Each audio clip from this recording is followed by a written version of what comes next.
Okay, good day mga ka-airsoft, good day mga ka-bigman. Hello mga ka-airsoft, good morning. Sa mga nanananghalian dyan, isama nyo to sa pananghalian nyo.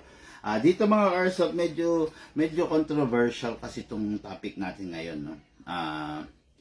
Malaki daw ba, actually binabato ko ng tanong, malaki daw ba yung difference noong upgraded version into not upgraded version in terms of FPS? Actually mga ka-airsoft, to answer that question, hindi lang in terms of FPS nagkakaroon ng difference yung upgraded and not upgraded.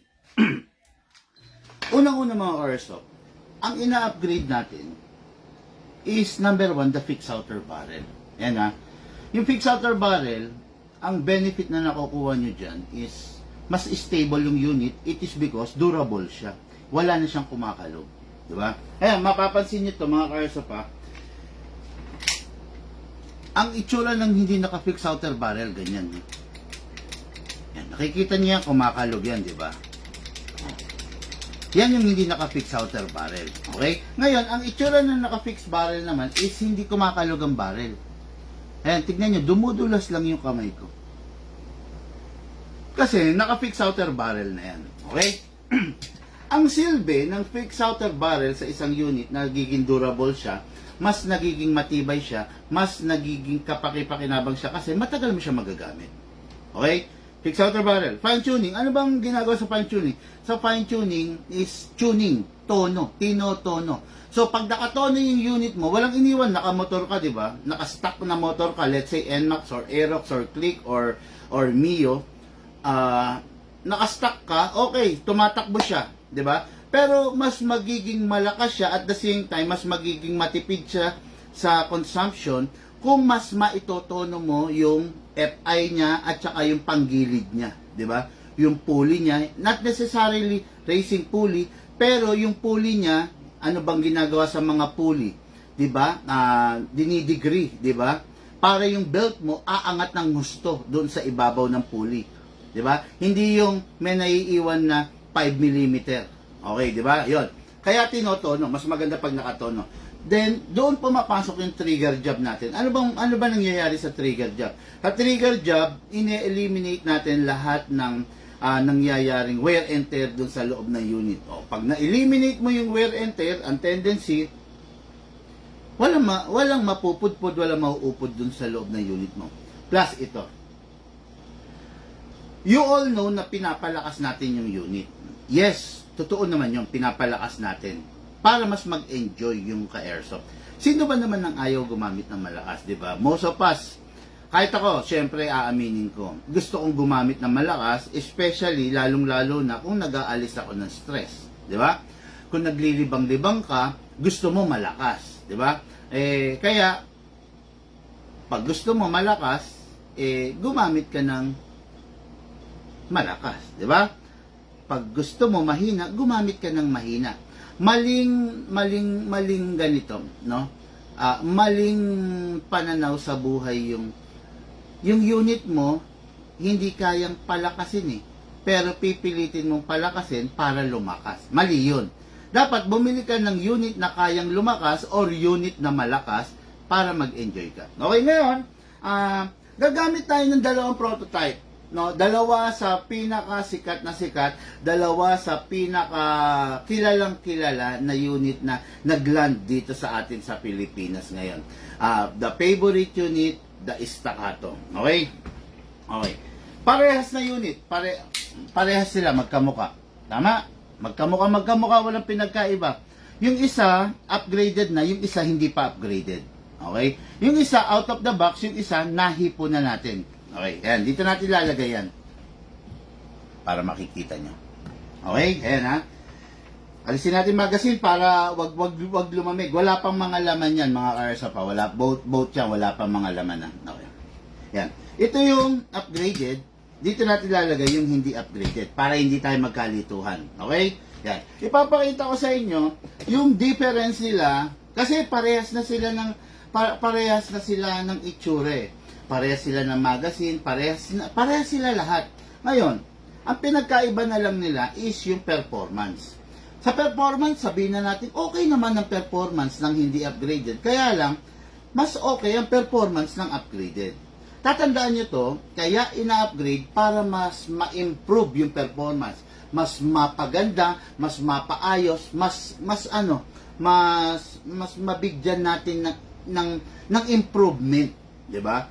Kaya, ina-upgrade. Ngayon, pag yung unit mo, may dinagdag ka at hindi siya gumanda, hindi siya lumakas, hindi nagbago yung dating performance niya, hindi po upgrade na matatawag yun. Ang tawag po doon is downgrade. Okay? Eh sa atin, ang ginagawa natin, upgrade. Pinapaganda natin yung performance. Okay? Ngayon, ito na.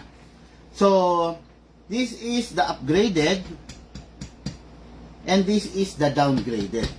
Hindi. Sorry. Hindi siya downgraded. Out of the box. Ayan, maganda matatawag natin siya out of the box, ha? Ayan. Kukunin natin to, syempre, ito yung chrono natin, eh. Ito yung nagtetest kung gaano kalakas yung sinet up natin. Okay? Ayan, inusog ko. This is the out of the box and this is the upgraded. Okay? Ayan, ipapakita ko sa inyo ngayon yung pinagkaiba nila in terms of chrono. Oh, by the way, when using a unit at magko-chrono ka, number 1, ang gagamitin mo palagi is sa gas is 12 kg at saka 0.20 grams na bala. Huwag kang gagamit ng 0.30 grams. Ito, 0.30 grams. Huwag mong gagamitin yan. Ang gagamitin lang natin is 0.20 grams pang chrono. Okay? 0.20 grams lang pang chrono. Yan ang ginagamit pag i-chrono mo. Lalagyan natin ng 0.20 grams to. Lalagyan din natin ng 0.20 grams to. Okay? Para importante kasi yan na malaman ninyo yung mga bagay na yan. Kasi, pag hindi nyo kasi nalaman yan, yung mga bagay na yan, kakapa kayo sa totoo lang, no? Siyempre, yun ang bagay na ayaw nating mangyari. Yung ka-airsoft is bulag sa katotohanan, di ba? Bulag sa katotohanan. Tapos ipapakita ko sa inyo, kuha lang tayo ng 12 kg, ha. Sana yata 12 kg.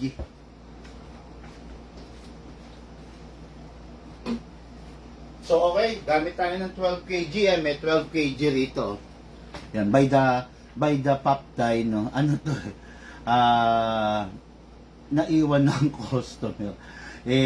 Taga Nueva Ecija yung customer. Ayaw na niyang balikan, sa iyo na, big man. So, gamit tayo ng 12 kg, ha? Ngayon lang tayo gagamit ito. Normally, gamit natin is mighty na 12 kg. Kaya lang, sayang to. Binigay ng customer, iniwan. Okay, gamit tayo nito, ha? Okay. Siyempre, number 1, yung mga magazine natin, mga airsoft, lalagyan natin ng, alisin natin sa aircon, ha? Mga magazine natin, lalagyan natin ng, silicone oil. Diba? Spray tayo. Ayan. Brace yourself, ha. Makikita nyo ngayon yung pagkakaiba ng FPS ng upgraded sa hindi upgraded na FPS, ha. Okay. Press the valve, dyan spray. Okay, ayan, ha. Mas maganda na focus muna kayo para makita ninyo yung pagkakaiba. Ulit, ito, ha. This is the upgraded. And this is the out of the box. Okay? Out of the box, ibig sabihin, wala pang ginalaw, wala pang binago, wala pang inayos. Ito, meron na. Okay? Yan. Ngayon, maglalagay tayo ng green gas. Parang paubos na rin. Okay, maglagay tayo ng green gas, syempre. Okay. Upside down, then press down. 1, 2. 2 seconds lang para sa not upgraded. Wala na. Tingin na kung ano. Wala na eh.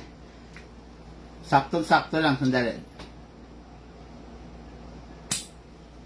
Wala na, ayaw na pumasok. Okay, di ba? Then, itong isa, kuha tayo ng... Pengin nga akong green gas. Wala nang... Meron pa ba yan? Wala na isa. Pengin akong bago. O wala na oh, ayaw na. Okay, ayan. Sige, di bale, 12 kg na lang lagay natin ha. Ay, ng mighty ko, okay? 1, 2, okay? 1, 2, okay? Yan. So, this is the upgraded and this is the not upgraded. Okay, ayan, nandyan parehas yan, okay? Itong unit na to not upgraded, ito upgraded, okay? Ngayon, syempre, maglalagay tayo ng bala. Diba? Sa paglalagay ng bala, sinabi ko nga sa inyo, gamit tayo ng .20. Hatakin natin ito pababa. Then, place your right thumb here. Pump tayo mga karso. Okay. Okay. Yan. Tayo mga nalaglag. Ayan. Okay, ayan. .20. Kikita nyo naman, left, right, left, right, left, right, alternate. Okay? Yan. Then, gamit tayo dito ng .20 rin. Meron na rin gasto. Pareha sila 12 kg at saka isang 12 kg at saka isang 0.20 grams na bala. Okay?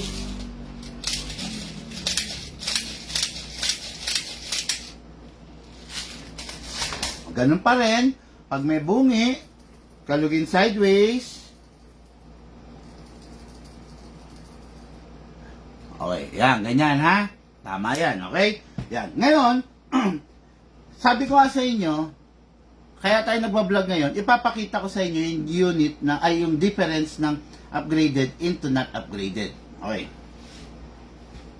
Kita naman sa camera. Not upgraded, out of the box, upgraded ng Big Man.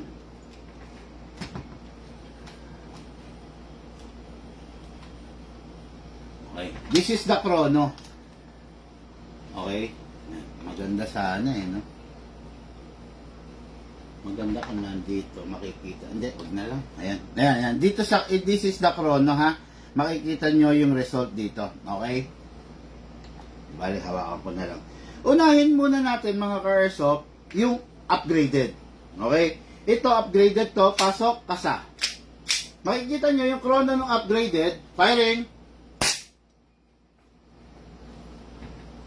447. Again, upgraded po ito. 447, upgraded.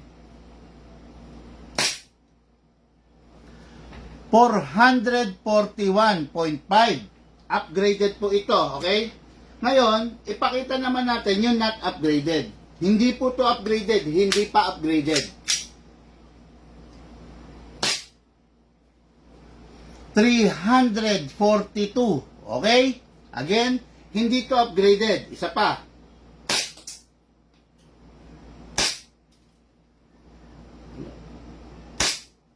Yan. 350. Okay? 350 not upgraded. Okay? Isa pa. 349 not upgraded. Ngayon, pakita ko sa inyo yung upgraded. 435,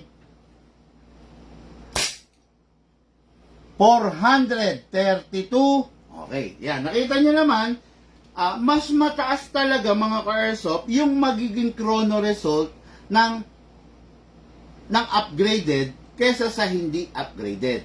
Okay? Yan. Out of the box, not upgraded, upgraded.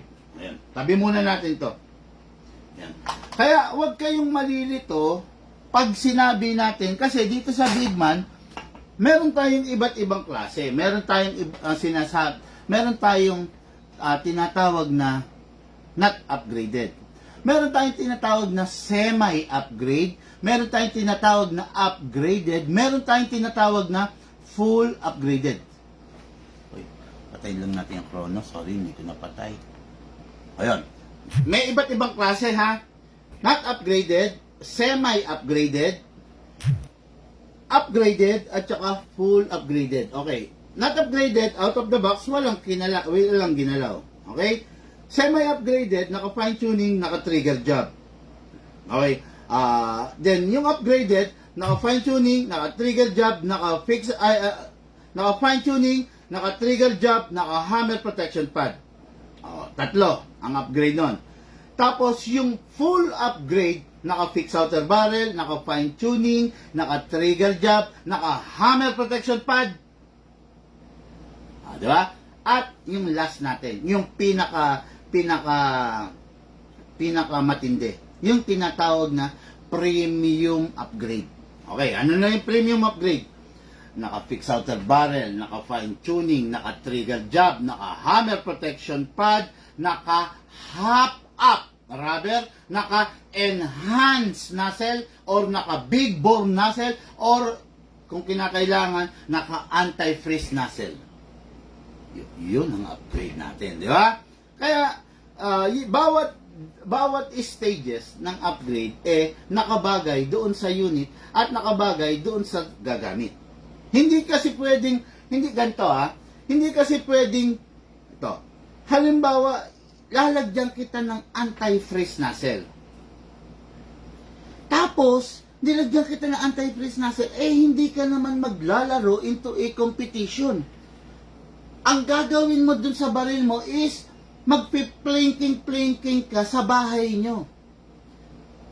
Hindi ka mag-e-enjoy dun sa unit na naka-anti-freeze nozzle kung hindi mo siya gagamitin into a competition. Ma-appreciate mo lang yung unit na naka-anti-freeze nozzle kung lumalaban ka ng competition. Pero, kung nandun ka sa bahay mo, nag-aalis ka ng stress mo, naglilibang ka, hindi ka malilibang sa unit na naka-anti-freeze nozzle. Bakit?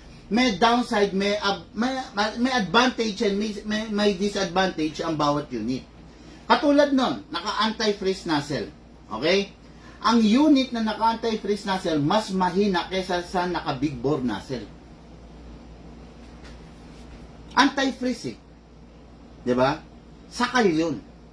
Yung big bore, powerful yun. Diba? May pinagkaiba yan. Pero actually, mas mahal ang isang anti-freeze nozzle kaysa sa big bore nozzle. Yan. Pero may special purpose, may special use ang anti-freeze nozzle, kaya siya tinawag na anti-freeze. Normally, ginagamit siya into a competition. Kung hindi ka makikipag-compete, huwag kang gagamit ng unit na naka-anti-freeze nozzle. Kaya ang upgrade, hindi lang basta upgrade. Ang upgrade, binabagay doon sa gumagamit at sa paggagamitan nung gumagamit.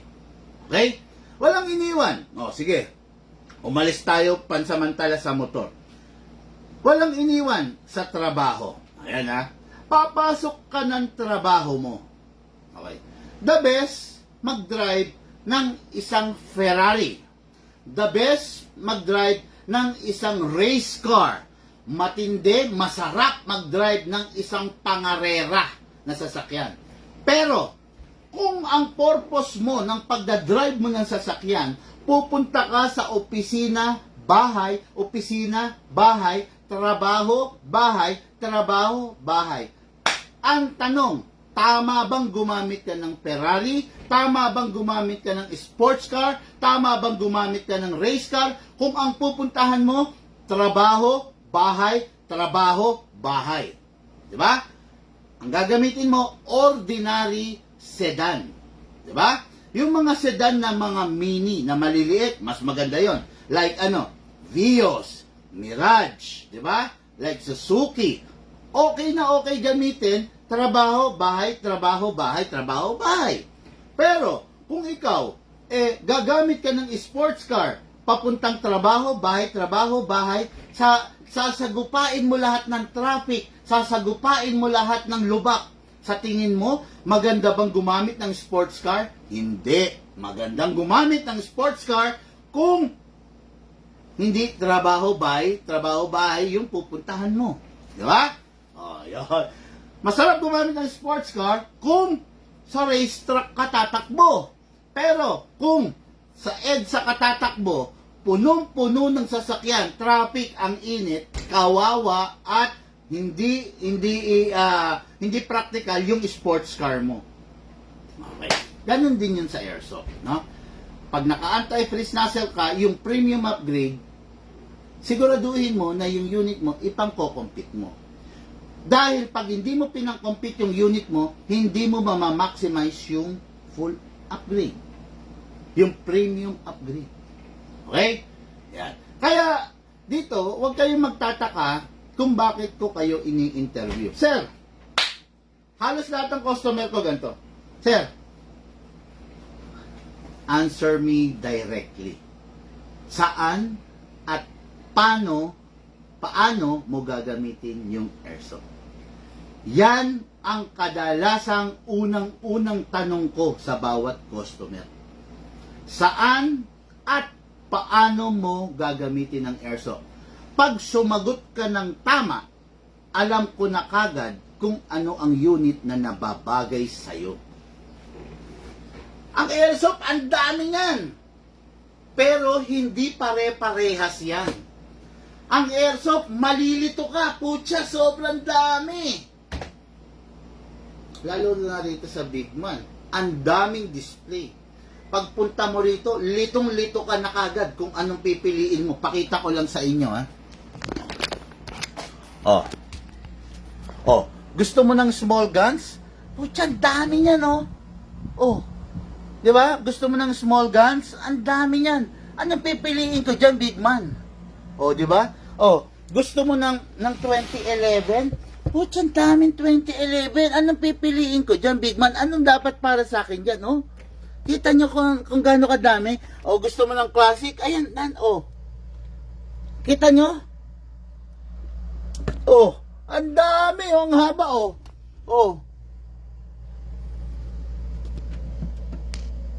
di ba? Kaya malilito ka, ito pa, Kaya kung wala tayong pagbabasihan, nakikita nyo, ang dami niyan. Malilito ka kung basta pipili ka lang at hindi ka ma-advisean ng tama ng seller mo. Okay? Ang dami niyan. Ayan pa, nakita nyo? Kaya importanteng ma-advisean ka ng seller mo kung ano at saka paano yung dapat at tamang pagpili ng airsoft. Okay? Ang pagpili ng airsoft, hindi ko mo, ang ganda, gusto ko yan. Hindi ganun yon. Ang pagpili ng airsoft, number 1, hawakan mo. Sarap to, Big Man, Para sa anong gamit to? Ayun, ganon, di ba? Ang pagpili ng airsoft, ibabagay mo yung unit dun sa paggagamitan mo. Hindi ko mo airsoft, wow, gusto ko yan, Big Man, gusto ko yan.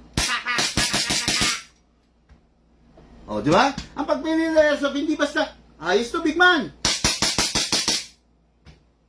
Hindi basta ganun. Ang pagpili ng airsoft, ibinabagay yan sa paggagamitan mo at saka sa purpose, sa requirement na hinihingi ng pagkakataon. Okay? Ayan. Tapos, dun sa mga naghahangad ng staccato, ito tatapatin ko kayo. This is the right unit for you. Okay? Nakita nyo naman, kanina, yung upgraded, nasa 3, yung hindi upgraded, ito out of the box, nasa 340. Nakita nyo naman yung upgraded, nasa 445. Di ba? Replay. Nakalimutan ko yung exactong digit, pero replay nyo yung video na to. Yung upgraded, di hamak na mas mataas ng 100 pa FPS, lagpas ng 100 kesa dun sa hindi upgraded. Pero parehas yan. Okay? Ngayon, sa mga naghahangad ng staccato, meron tayong staccato na power edition at saka meron tayong staccato na anong tawagin to? The competition grade edition. Ayan ang pinagkaiba nila. Okay. Ito yung competition grade, ready na siya for a scope RMR. Makikita nyo may plate, 'di ba? Ayun, may plate na nakaabang kung saan mo ipapatong yung RMR mo. Ngayon, meron namang power edition, ito wala siyang plate bagkos ang nakalagay sa kanya conventional bomber sight. Ayan, ayan. 'Di ba? Hindi mo pwedeng lagyan ng ganitong scope yan kasi wala siyang plate. Dahil magkakaroon pa ng modification. Ayan. Yan ang pinagkaiba nila. Magkaiba yan. Tignan nyo yung rear sight nito, iba, Okay? Ito, i-disregard mo na itong rear sight na to pag meron ka na nitong, RMR sight. Ayan, Okay? Ayan. Yan ang pinagkaiba ng competition grade sa power grade na version. Okay? Tapos isa pa, yung mga naghahanap dyan ng staccato na maliit, meron tayo. Grabe, napakaganda, oh. Ayan. Kaya kikita nyo yung difference. Ayan. Diba? Mas maliit siya, mas maganda, pambulsahan, pambabae. Ito, limited edition lang po ito. Kaya kung gusto mo, halika na rito, diba? Yan. Pambabae, napakaganda, napakasarap gamitin. Ayun, tignan nyo, ha. Tignan nyo yung difference, ha. Oh. Okay. While kung ito ang gamit ko, oh. Screenshot nyo, oh. Screenshot nyo, ha. 1, 2, 3. Okay. Kung ito, screenshot nyo. 1, 2, 3. Okay. Para mai-kumpara nyo. Ayan, oh. Okay. Yan. Kita nyo naman yung difference, di ba? Ayan. Oh, yan. Mas maliit to, ha? Okay. Okay, this is the mini version. The mini lady version. This is the power version. Ayan. At saka, kung makikita nyo, this is the competition grade edition. Yan ang power ng staccato. Okay? Again, nakita nyo yung upgrade kanina, nasa 440 something. Ito yun. Nakita nyo yung hindi upgraded naman, nasa 340 something. Ito yun. Mga Airsoft, kita-kits po tayo mamaya sa daily review and unbox ng inyong likod, Big Man. Lahat po tayo nagmula sa iba't ibang larangan. Pinabuklod, pinag-isa ng iisang libangan. Yun po ang paglalaro ng Airsoft, patid po sa inyo ng inyong likod, Big Man. Thank you po and have a blessed day, mga Airsoft kong mahal. Thank you!